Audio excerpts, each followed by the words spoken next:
Hey everybody, Joe here from Avalon, and in this video we're talking about travel write-offs. What can you actually deduct as a business expense and what might raise red flags with the CRA? We've seen a lot of Canadian business owners try to write off trips that don't really qualify.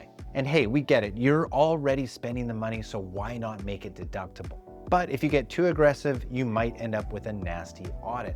So in this video, we'll walk through the rules around business travel, share real life examples, and help you figure out what's legit and what could get you in trouble. So if you're a Canadian business owner who wants to get this stuff right, you're in the right place. Let's dive in. First up, what counts as a legitimate business trip? To be deductible, a travel expense has to be made to earn business income. That means the trip needs to have a clear business purpose. For example, things like meeting with clients or suppliers. You're traveling to pitch a deal, close a sale, or check in with your existing clients. Attending a conference or training. You're there to improve your skills or learn something directly related to your business. Scouting new locations. If you're expanding or looking at potential opportunities, that can be a valid reason too. If the CRA asks, you need to be able to show that the main reason for the trip was business. A family vacation where you answered a few emails does not count. You'll also want to keep records including receipts for flights, hotels, meals, and transportation. Itineraries or conference agendas to show exactly what you did and when. Notes or emails showing who you met with and why. If there's no paper trail, it's a lot harder to justify the deduction. Want to make it easy on yourself? Track your trip details as you go using a notes app or a spreadsheet. That way, if the CRA ever asks, you're ready. Once you've confirmed that your trip was for business purposes, you can deduct reasonable travel expenses. The key word here is reasonable. If it looks like you were living large in a 5-star resort and calling it work, that might be a bit of a red flag. Here's what you can typically deduct. Transportation costs. This includes costs of flights, train tickets, taxis, Ubers, car rentals, gas, parking, and tolls. Accommodation, hotel or Airbnb stays while you're away on business are deductible as long as they're not overly lavish. A comfortable hotel is fine. A $1,200 per night suite with a private butler, probably not. Remember, reasonable is the key word here. Meals, you can deduct 50% of the cost of meals while traveling for business. Keep receipts and try to note who you were with and what the business purpose was. Incidentals, this can include things like baggage fees, Wi-Fi charges, or tips as long as they're part of the business trip. A few important reminders. Personal expenses aren't deductible even if you were on a business trip. If the trip was partly personal, only the business portion of the cost is deductible. You'll need to be able to reasonably split and justify the expenses. No receipts means no way to support your deductions. CRA expects documentation. If it helps, we often tell clients to treat it like you're going to need to explain it to a skeptical auditor. If you can clearly tie it back to the business, it's likely fine.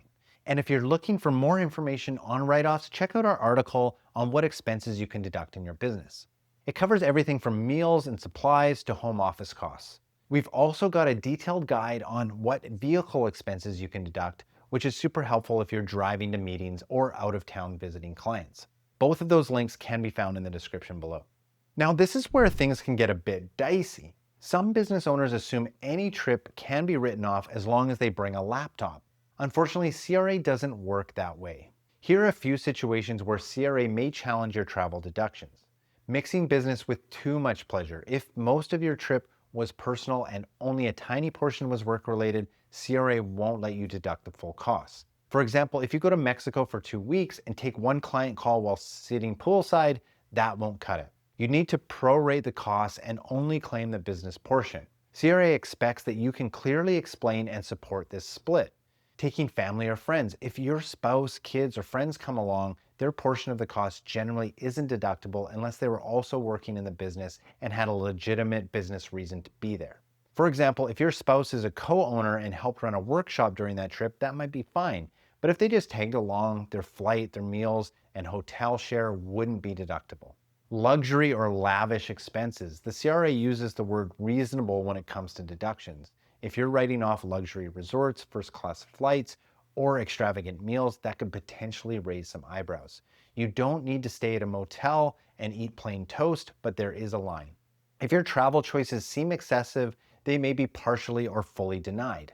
No clear business purpose. If you can't show a clear business purpose for the trip, like meetings, conferences, or client work, CRA is likely to deny the write-off. That's why the documentation matters. Save emails, receipts, agendas, and anything else that shows why the trip was necessary for your business. If you want to write off travel expenses, you need solid documentation. This is one of the biggest factors CRA looks at when deciding whether to accept or deny your deductions. Keep receipts and itineraries. Always keep receipts for flights, hotels, taxis, meals, and any other costs that you're claiming. If the receipt doesn't show the full story, add some more notes explaining the business reason for the expense. Flight confirmations and hotel bookings with your name and dates are also helpful to back up your claims. Track the business purpose. Write down what that trip was for. Who did you meet with? What did you work on? Was there a conference or industry event? This can be as simple as a calendar note, email chain, or written agenda. CRA just wants to see that the trip had a clear business purpose and wasn't just a vacation.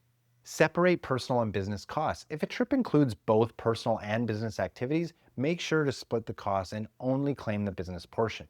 For example, if you stayed 3 days for business and 1 more for fun, only claim the 3/4 of the hotel.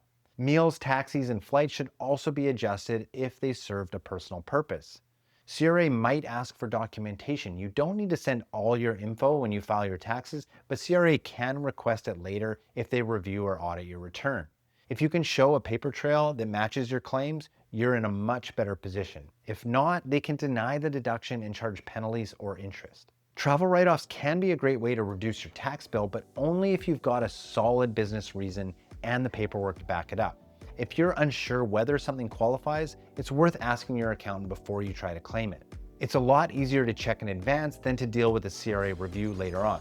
And if you want a second opinion or some help with your bookkeeping and tax planning, feel free to reach out to us at avalonaccounting.ca.